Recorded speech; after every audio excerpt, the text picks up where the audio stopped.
While local cases of the Zika virus have only been tied to travel, a mosquito sample here just tested positive for another threat, the West Nile virus. It happened in Bartlett on the Williamson County, Bell County line. It's the same city where a person tested positive for the virus in June. KXAN's Lauren Kravitz spoke with local health officials about their plans to prevent West Nile from spreading. And I dump it out. It's routine.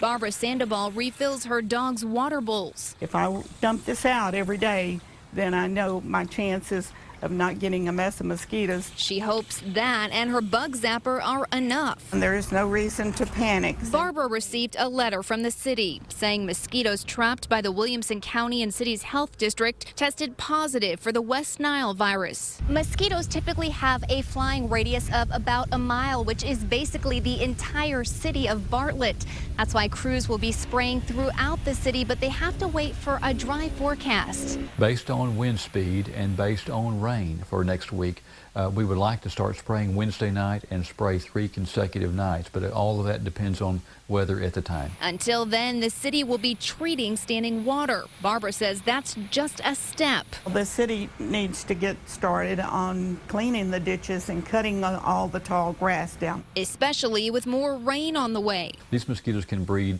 They'll be hatching off in the next 7 to 10 days in higher numbers than we've been seeing. That many more mosquitoes to possibly spread a virus.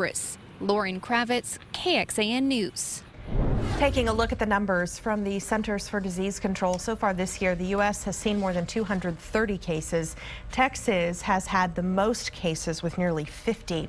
The West Nile virus does not affect most people. About 1 in 5 will develop symptoms like fatigue, aches, vomiting, and diarrhea.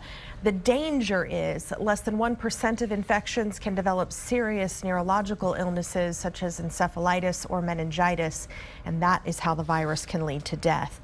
The concern about mosquito-borne illnesses means big business for a Comal County bat house maker.